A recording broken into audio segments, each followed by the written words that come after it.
Welcome back, everyone, to another episode of Hypertrophy Past and Present. As always, I have Chris with me. Good morning, Chris. I was just asking you whether you'd eaten because I know there was a concern that maybe it'd be too early for you, but you have a full belly, don't you?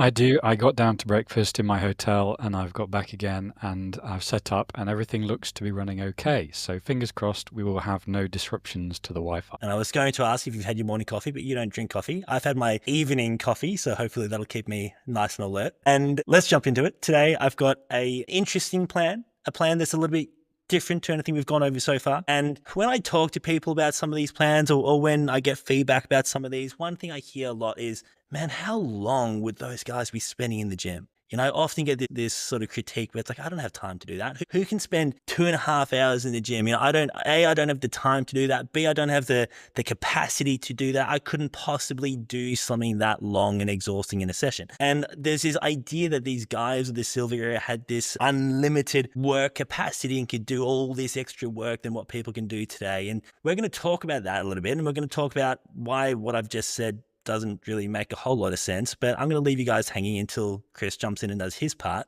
So before we get there, let's talk about the plan. Now, this plan it's from a guy named Stephan. Now, he's not one of the more well-known silver era lifters, even though arguably he maybe should have been. He has an amazing physique, but he did win Mr. America multiple times. He won Mr. USA as well, who's a winner in the late 40s up until the early 50s. And this is, and he was a gym owner as well. And what's cool about that actually is he used these methods with hundreds of clients, and he says thousands of clients. And so not only was he getting real-time feedback on himself, but with multiple other people as well, so you could see what was working and maybe what wasn't working. So I like that sort of component here where we can actually see, I guess, feedback from hundreds of people as to what kind of methods were working, and obviously understanding that all these people were natural at this point in time. In the late 40s, steroids didn't exist, or they weren't being used in bodybuilding. So we've got good anecdote here as to what kind of things were working. So this is what he referred to as a bulking routine, which again is a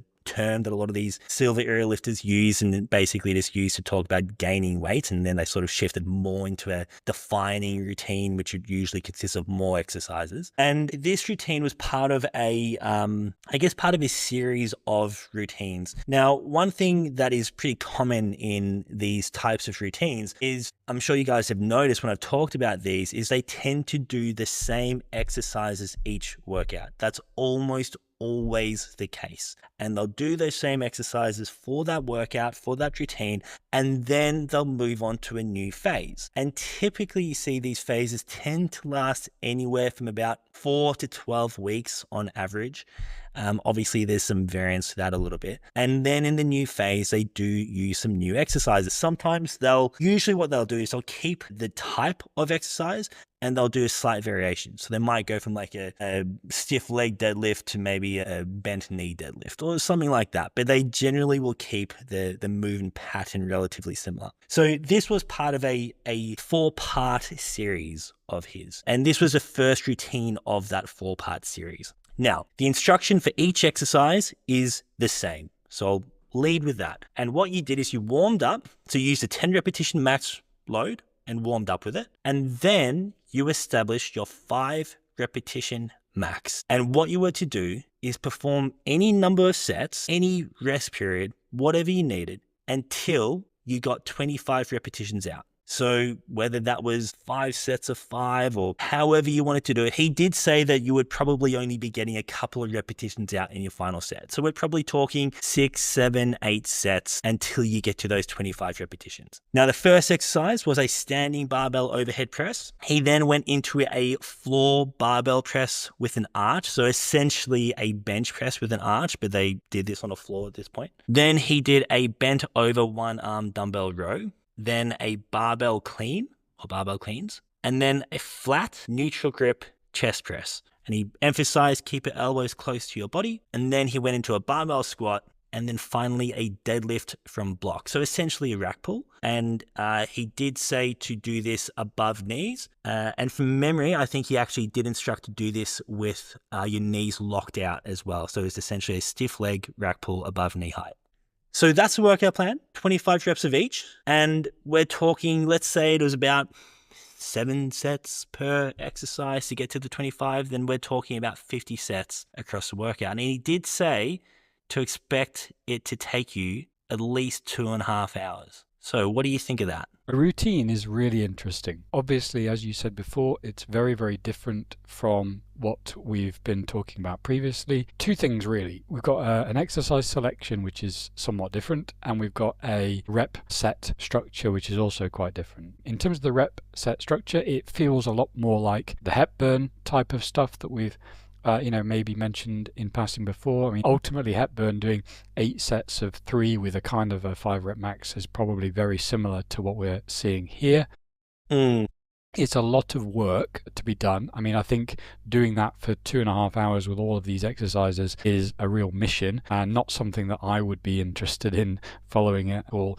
I think that Hepburn with sort of 2 or 3 exercises is doable. Hepburn or even this Alan Stephan type routine of 7 exercises would be really, really brutal. I don't know how many times he was thinking of doing this per week, but I mean, I'm guessing it was probably 3 times a week. But it's really, yeah, really, really a lot of work. But as we've talked about, and this is nice to be talking about this now when we've previously described the difference between rep ranges and recoverabilities, because working with that 5 rep max, it's interesting that he'd probably be capable of doing this 3 times a week because of the enhanced recoverability from heavy loads compared to moderate loads. So again, it's really interesting to connect this with what we've talked about previously, because ultimately it probably is recoverable, on a muscle by muscle basis. I do think people will feel very tired doing this kind of work, but from a fatigue point of view and a recoverability point of view and a training point of view,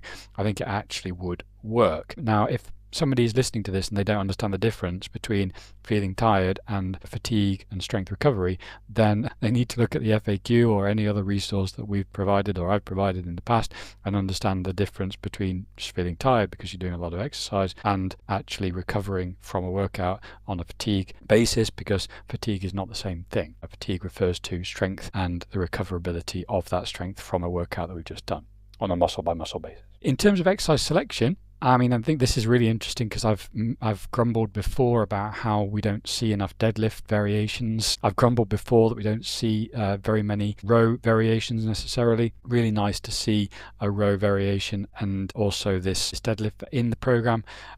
Pressing obviously is very well sort of catered for in this program. Obviously, we don't have a wide grip pull down or a pull up. I'm really always going to say that. I don't see why we wouldn't have that. Cleans are interesting because it kind of probably does the job of the shrugs that we would probably want to see. Other than that, obviously the major things that are missing are things that probably wouldn't have been available, like knee extensions, leg curls, that kind of thing. And of course, very obvious is the lack of single joint stuff, curls, triceps extensions, calf raises, that kind of thing. And I'm guessing, as you've explained before, that's simply because these bulking routines were designed to create a large stimulus across a large amount of the body, and they would then shape with those single joint exercises in subsequent programs afterward. That's exactly right. And even within the context of this bulking routine, he actually does add single joint exercises later on. He does add in, I believe, both a biceps exercise, and I think he does they call it like a triceps curl, which is essentially like a skull crusher. So that does appear later on as well. I've said everything I can say about this routine, really. I mean, the thing is, as we go more into these routines, it becomes easier and easier to add on and explain, connect with things that we've talked about previously. So really, for me, the interesting things about this routine are simply the set rep structure, which is very different from previous ones. It leverages the heavy load kind of possibility for doing more volume, essentially, more stimulating repetitions in each workout, and of course the exercise selection, which is sort of tighter and smaller than we might expect in a perfect routine that covers every single muscle region in the body. So, really interesting to work through this, really. One point I want to finish on with this is I find it interesting when sometimes you see people using heavier loads like this in this routine. Often there's like a de-emphasis on how many reps you do specifically. So here where he's like, hey, use your 5 rep max. I don't really care how many you do. You're going to get to 25. What's interesting with that is you would predict that you're actually going to end up with the same outcome however you get there. And it's interesting that these guys seem to identify that, whether they cognitively knew it or what, but that's what the physiology would predict, isn't it? That if you're using a 5-rep max load, whether you do them all as singles or you do them as fives or you do them as doubles, it doesn't really matter, does it? Exactly. I mean, again, the stimulating rep theory basically says that if you're working with a 5-rep max, you can do whatever you like. You can do singles, you can do doubles, you can do triples. It doesn't really matter. The hypertrophy stimulus is going to be the same however you structure that. And that is absolutely being leveraged by these guys. So yet again, we're seeing a connection between the silver era anecdotal sort of the anecdotal structures or anecdotally based training methods are connecting now with the physiologically based training methods that we're describing. And it's always the way. I mean, we see that connection so many times across so many different examples, and yet again we've seen it here. So 2.5 hour plus workout, that's obviously a pretty decent effort. And I introduced this workout by saying that a lot of people are going to complain about what someone's work capacity must be like to achieve this. And you're about to tell me, and rightfully so, that that's a nebulous term that doesn't really mean a whole lot, and we need to unpack it, aren't you? I am. So I'd like to take the opportunity today to explore what work capacity actually means, because people are using it without defining it. I think what we have to do if we want to use the term work capacity is define exactly what we mean by it, because the person that we might be talking to isn't necessarily going to hold the same ideas about that term as we do. So I'm going to give some options, and then we're going to unpack each of those options. The first option I would like to give is that when we say work capacity and somebody says, oh, well, it's the amount of work that you can do in a workout and recover from. Okay, fine. So what you're describing there is the maximum recoverable workout volume. So you get to the next workout that you have planned and you've already recovered from that. Now, the problem there, of course, is that, as we've just been talking about, if you use heavier loads, you can do more sets, more stimulating reps than you can if you do lighter loads.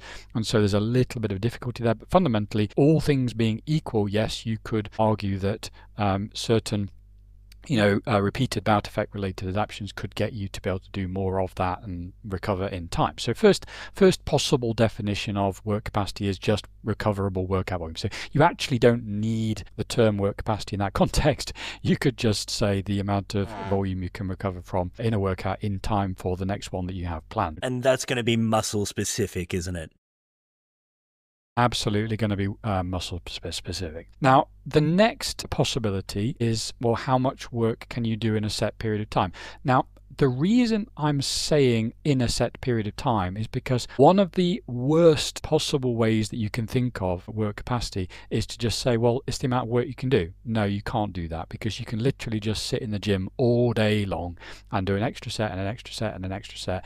And it's just adding, technically you're increasing your work capacity by having more patience. Well, that's a garbage idea. So you can't do that. So if somebody says, well, work capacity is just the amount of work you can do, just laugh at them and move on, because they haven't thought about this. Work capacity can mean the amount of work you're doing in a set period of time. Two things that we need to just define here very quickly. One is that there are going to be two different measurement methods for how you can sort of calculate the work capacity or the work done in a fixed period of time. One is absolute and one is relative. Absolute means that you're literally just working with numbers of kilograms or pounds or whatever, and you're saying how much work can I physically do numerically with this amount of weight, or whatever amount of weight. So it's volume load. So the amount of weight on the bar multiplied by the number of sets and number of reps. You can say, okay, how much work can I physically do in the hour with the absolute amount of weight? And alternatively, you can do relative. Now, relative just means relative to your maximum strength. Instead of working with the kilograms or the pounds, you work with your percentage of 1 rep max. It's like, well, how many reps can I do with my current percentage of 1 rep max? Now, the reason that we have these two separate metrics is because the absolute doesn't take into account the increases in strength gains. So if you get stronger, then automatically your work capacity will increase. Your volume load that you can lift in a given hour, for example, will increase, even if the number of reps that you can do with a given percentage of 1 rep max doesn't change. In contrast, your what we call relative muscular endurance, or your relative work capacity, will actually, sort of take that into account, because it uses the percentage of 1 rep max at the time when you're doing the workout. So it accounts for your maximum strength gains. So you've got these two totally separate concepts. One is influenced by maximum strength, the absolute value, and one is not influenced endurance by maximum strength, the relative value. So what we're seeing here is that if you want to get at work capacity as a concept independent of your gains in maximum strength, because honestly, why would you want to incorporate maximum strength into a definition of work capacity? Because ultimately you already know what your maximum strength is. You don't need to incorporate it into a separate calculation. If you want to do that, you're going to end up talking about relative muscular endurance, and that is then going to be talking ultimately about fatigue resistance mechanism. In summary, what I'm saying is we've got three separate things to think about. We've got work capacity, which is just how much work you can recover from, and that is basically the repeated bout effect and the mechanisms associated with that. Secondly, you've got absolute muscular endurance, which is going to be a combination of maximum strength and your essentially your fatigue resistance. And then finally, you've got this third concept, which is relative muscular endurance or relative work capacity, and that is ultimately literally going to be the isolated fatigue resistance concept. So three things that we could use to define work capacity. What you can't do is just say work capacity is just the amount of work I can do and then stop talking, because that isn't a valid thing. So recoverable volume, like you said, we've talked about this plenty in this other podcast, we've gone into that. And then the second one, the absolute work done, I can't see really any utility to that as a metric, well, at least not from a hypertrophy perspective. Is there any reason one would be concerned about that? Ultimately, it's a composite measure, and that's really the important starting point. If you want to talk about absolute muscular endurance, for example, or this absolute work or the volume load, which is an absolute measure automatically, you're describing your impact on the external environment. You're describing, for example, how many rocks of a certain weight you could lift and carry from one side of the room to the other. It's your influence on the external environment. It's not actually going to have, as you say, any impact on your capacity to produce hypertrophy, for example, because you could be doing almost no stimulating reps in that scenario. I mean, it doesn't really impact on adaptions particularly. It's describing your impact on the external environment. So if you have a pressing need to dig holes in the ground or build structures in the wilderness or anything like that, then absolute work capacity, or absolute volume load, or absolute muscular endurance is a really interesting thing to measure, because it is describing your ability to lift and carry and all of those things. So if you're a kind of a survivalist and you're interested in those kind of concepts and your ability to basically be a living forklift truck, then yeah, that is interesting. That's vanishingly tiny number of people are going to be interested in that, and they're probably not listening to me talking. So honestly, as you say, absolute muscular endurance is a composite measure of maximum strength plus fatigue resistance, and it only really tells you your impact on the external environment. It's not really telling you anything about your adaptions that you're gaining from a particular type of exercise. Okay, so let's talk more about relative muscular endurance then. So I want to know, is this something that we should be concerned about? But even before we get to that point, kind of, can we train to change it? Like, tell me more about it. Yeah, so when we measure changes in relative muscular endurance or relative work capacity or relative volume load or anything like that, what we're doing is we are taking a given percentage of 1 rep max at the beginning and end of a training program. So let's say, for example, you take 70% of your 1 rep max at the beginning of the training program and you do as many reps as you can in a bench press. That's a very simple relative muscular endurance measure that is isolated to a single set. And at the end of the training program, you do exactly the same thing. You measure your new 1 rep max, you calculate your new 70% of 1 rep max, and you do again as many reps as you possibly can. Now, what you're going to find is that number doesn't change that much, not in comparison with absolute muscular endurance, which would be, saying, okay, at the beginning of the training program, 70% of 1 rep max is 70 kilos.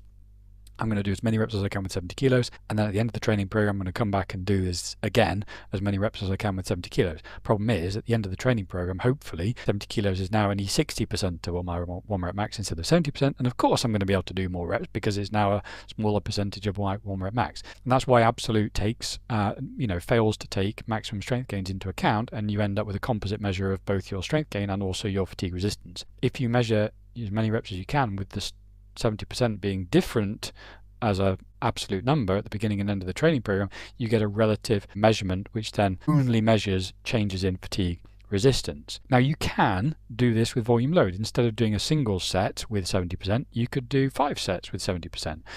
So you get a volume load, relative volume load instead of a relative muscular endurance on a single set measurement. You could do percentage drop-offs from one set to the next. So you could do 5 sets and you could say, how much does my strength or my number of reps decrease from one set to the next? And you could do an average reduction on the number of reps you get from set to set. Again, as long as you take the percentage of your maximum strength at the point when you're doing that muscular endurance test or that volume load test, they're relative measures and they take your strength gains out of the equation when you're measuring that fatigue resistance. So there's multiple ways of doing this.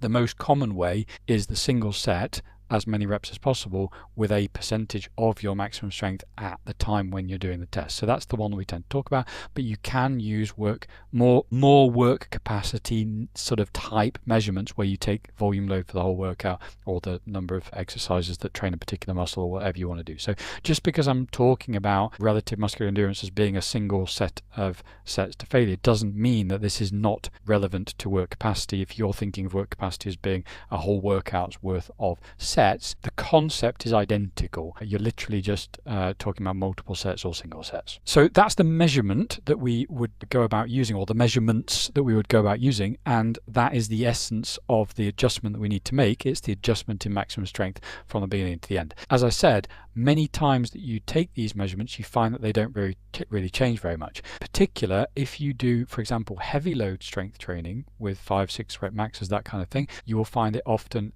doesn't change at all, and it can even reduce slightly in these single set measurements. In contrast, if you use moderate loads, it tends to drift upwards a bit, and if you use lighter loads, it tends to increase quite a lot. So what we're seeing is that if you want to increase fatigue resistance, you kind of have to do higher repetition sets. So literally at the moment, just talking about observing the adaptations occurring. I'm not describing what the adaptations are and whether we want them. I'm just describing the fact that they do happen, and they do tend to happen with that type of training, not so much with a heavier load or even, the moderate heavy load type. Yep. So just to clarify, just to reiterate what you said there. So if someone's predominantly doing, we often talk about 4 to 8 repetitions per set as an example, then you're saying that at the end of that training block, assuming that they're using a relative percentage, so they've used, let's say 80% of the 1 rep max at the start of that training block, saw how many reps they could get, then they do it again 12 weeks later, and you're saying if they're predominantly using these heavier loads, heavy to moderate loads, there's not going to be much of a change in the repetitions they can get with, again, 80% of their new 1 rep max. Correct. It's likely to be quite a small movement upwards if it is a movement upwards. It could even be a small movement downwards, or it could be no change at all. But it's really not going to be a substantial positive improvement.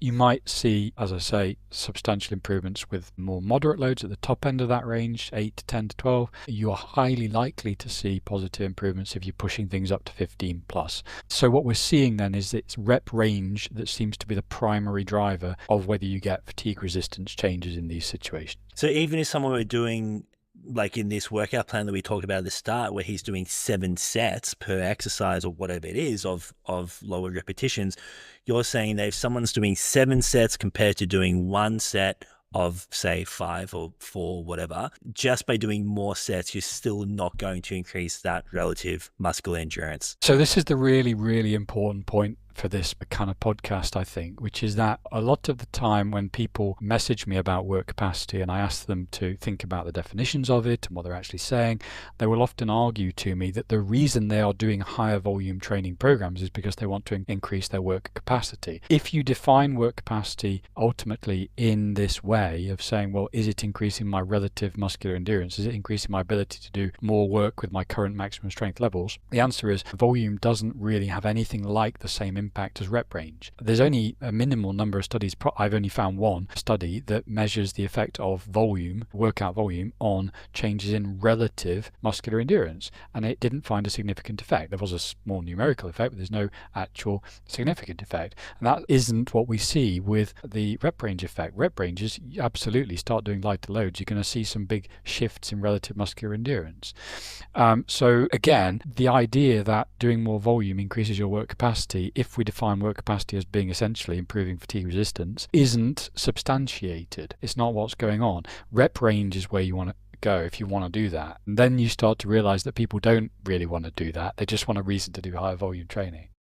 So what we're seeing then is that the higher repetition sets are producing fatigue resistance adaptations. Now, before I mention this, I just want to clarify that if you look at changes in absolute muscular endurance and relative muscular endurance over a period of time, in a training program, what you'll notice is that absolute muscular endurance carries on increasing indefinitely. And that's because strength carries on increasing indefinitely. If you're measuring how many reps you can do with 50 kilograms, it's going to go up forever as long as your strength goes up, because you're making it a smaller percentage of your 1 rep max every time you go back in the gym. In contrast, relative muscular endurance or fatigue resistance tends to increase or improve for about 4 weeks or so, maybe a little bit longer. So we see a very limited amount of adaptation that you can generate of that particular quality. So it does look like the fatigue resistance adaptations, which I'm going to go on to explain in a moment, are actually relatively limited in their duration, at least in comparison with the adaptations that underpin gains in maximum strength. Okay, so the adaptations that underpin this improvement in fatigue resistance are obviously going to be related to individual fatigue mechanisms. So you've got the two central nervous system fatigue mechanisms, supraspinal and spinal, and you've got the two categories of local fatigue mechanisms, metabolite and calcium ion related. If we look at the central nervous system, spinal CNS fatigue, we've got very little data on how it changes over time. Just have to kind of say we don't know. Supraspinal CNS fatigue, we've got data showing that people can improve their ability to tolerate the pain of things like metabolite burning sensations and cardiovascular sensations and stuff like that. So it does look like you can train yourself to accumulate more metabolites in the muscle at muscular failure with a given repetition range. And that tells you if you can tolerate a higher degree of metabolites in the muscle, you're getting better at that pain tolerance, and you're improving the amount of, or you're reducing the amount of supraspinal CNS fatigue that you're going to suffer as you're doing that particular exercise with that higher repetition range. So we do know that you can start to reduce the amount of supraspinal central nervous system fatigue by tolerating pain sensations better. In local terms, you've got calcium ion related fatigue mechanisms and you've got metabolite related fatigue mechanisms. Well, if you change calcium ion related fatigue mechanisms, you automatically change post-workout fatigue, because that's the repeat bout effect. Repeat bout effect is gigantic from workout 1 to workout 2, like 10 to 20% of that size from workout 2 to 3 to 4, and after that it's pretty much non-existent. So ultimately you're not going to see much of an impact of calcium ion related fatigue mechanisms, but they do exist. I mean, you can see that happening through the repeated bout effect. In terms of metabolite related fatigue, well, that's really improving stuff like buffering capacity. You're changing the ability of the muscle fibers to handle the accumulation of metabolites, and you're going to see improvements there. And that's probably the majority of what we see in this fatigue resistance effect in the first kind of 3 or 4 weeks of the training program. I would say metabolite related fatigue is probably the major player. It's getting better, but it has a limited lifespan in terms of how much of that you can actually do. Now, importantly, just finishing off while we talk about these mechanisms, if you change something that affects a hypertrophy adaptation, then that's a positive thing if we're thinking about bodybuilding. If you change something that doesn't affect a hypertrophy adaptation, it doesn't matter. Now, metabolite accumulation doesn't affect hypertrophy stimulus as long as it doesn't cause supraspinal CNS fatigue. The fact that the majority of our fatigue resistance improvements are metabolite related means that this isn't really changing our ability to create hypertrophy. The stuff that does is the calcium ion related fatigue mechanisms, which affect mechanical tension, and the supraspinal CNS fatigue that affects the motor unit accruement. So at this point, somebody might say, well, okay, that sounds very positive. So if I train to improve muscular endurance, relative muscular endurance, by increasing my fatigue resistance, I can establish a situation where every time I do a strength training set, I can enhance the hypertrophy stimulus. Well, yes and no. Yes, if you're talking about training with light loads, because the metabolite accumulation to that degree that causes pain and suffering only actually happens in light load sets. If you're doing heavy load sets, you're not getting that problem anyway, so there's no need to try and seek the adaptation that makes a problem go away that you're not experiencing. So yeah, if you want to train with light loads, then training with light loads will get you to a point where you can minimize the negative impact of training with light loads in producing supraspinal CNS fatigue. But if you're only training with heavier loads and moderate loads, that's not a problem anyway. So it doesn't exist. The calcium ion related fatigue stuff is going to go away no matter what you do.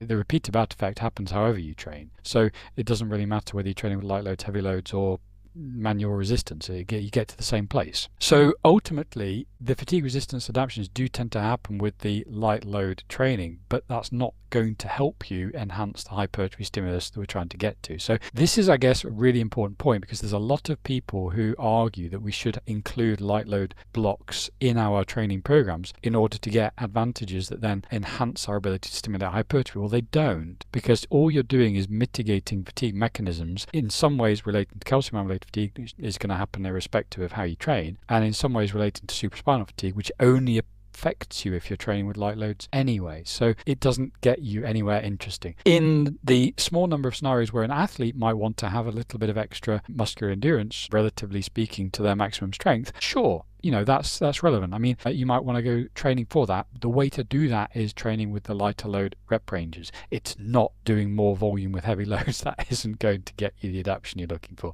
So when people are thinking about work capacity, it's like, well, define what you mean. If you mean doing more work in less time and you want to improve your fatigue resistance, more volume is not the way to do that. More higher repetition ranges is the way to do that. So if you're using these low repetitions and you've outlined some of these mechanisms that's going to allow one to be able to do a few more repetitions at the end of a higher rep set, well, those mechanisms, like you said, they're not going to improve the lower repetition set. So you're not going to get more hypertrophy benefit out of them going back to low repetitions. And it's not necessarily going to make the high repetition set superior than the low repetition set either, because ultimately what you're doing, you're kind of working from a deficit to begin with the low repetition set, because you've got all these extra metabolites and the afferent feedback and these negative sensations. So all you're doing is kind of effectively removing some of that deficit, but it's not going to make it more effective than if you were just to do low repetitions in the first place, is it? Exactly correct. That's exactly what we're talking about. By using a lighter load, a higher repetition range, we put ourselves at a disadvantage.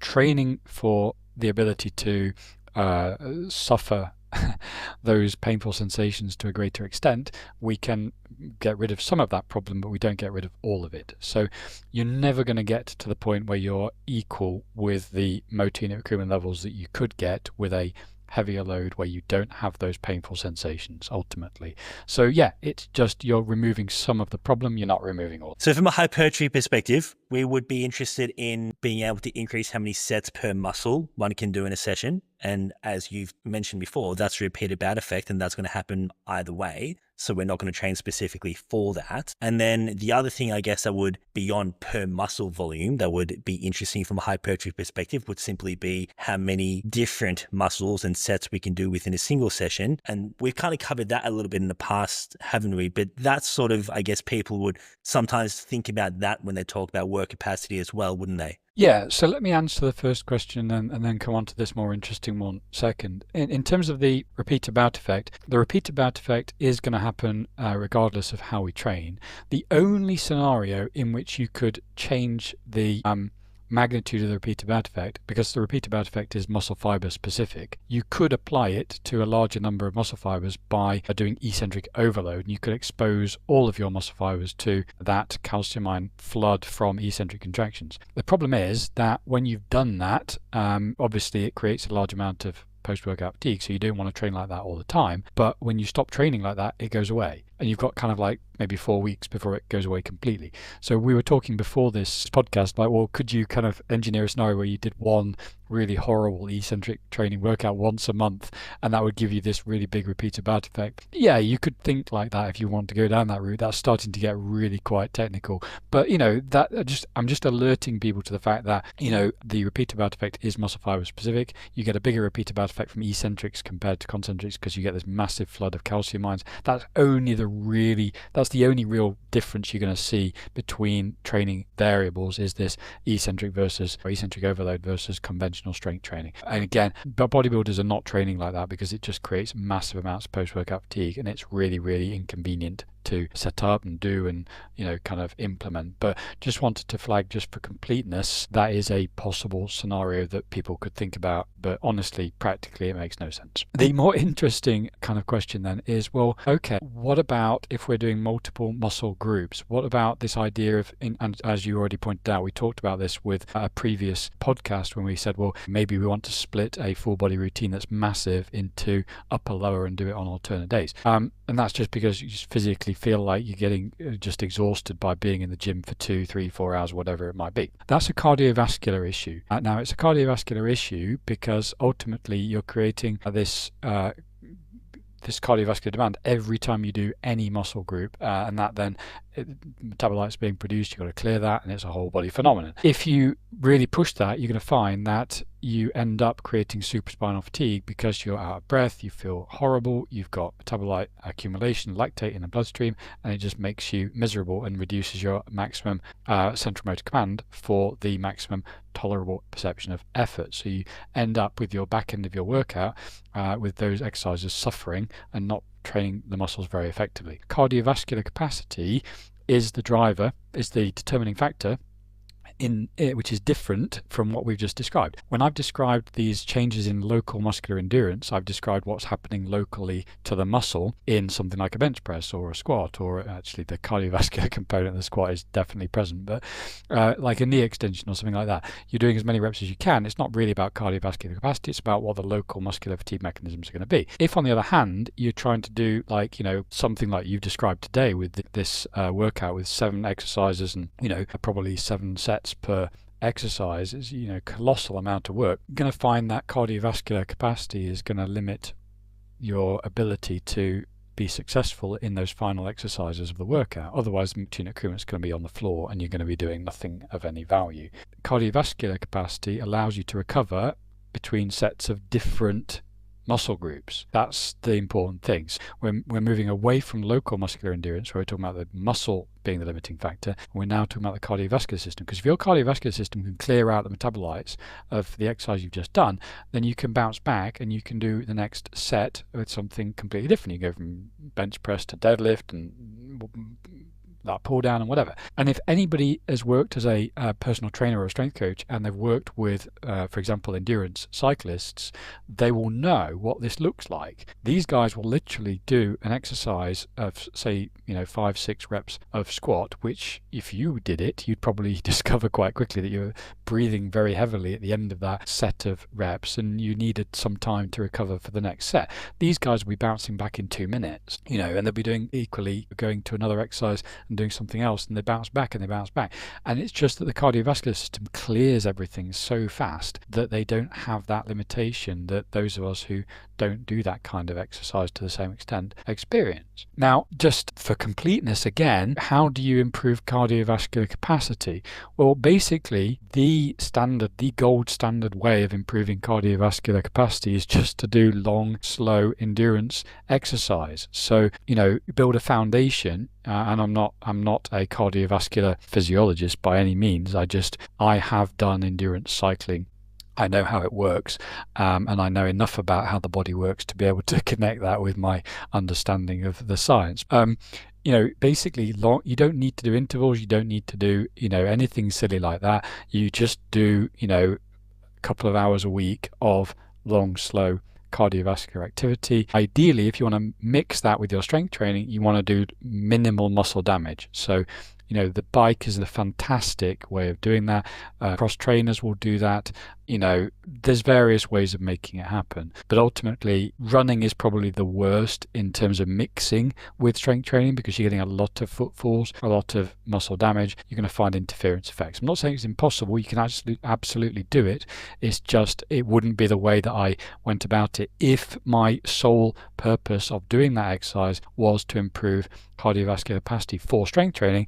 I'm not going to do running, because it's like you're kind of robbing yourself for other reasons by creating that extra muscle damage. I would go down the cycling route or the cross trainer or something like that. And as I say, you're just doing like long, slow, easy cardio, and if you do enough of it, then your cardiovascular system starts to improve. Now, as you get into it and you can advance, you can start to play around with slightly more intense levels of cardiovascular activity. But honestly, that's icing on the cake. The real factor that determines your cardiovascular capacity is just the volume of time that you spend doing that easy, slow cardio. So for people who are really confused about how to improve cardiovascular capacity, which I just find astounding, but if you are, that's how you do it. It's just long, slow cardio. That's what you need to work. So from a hypertrophy perspective, I know obviously a lot of people listening to this podcast, that's what they're interested in.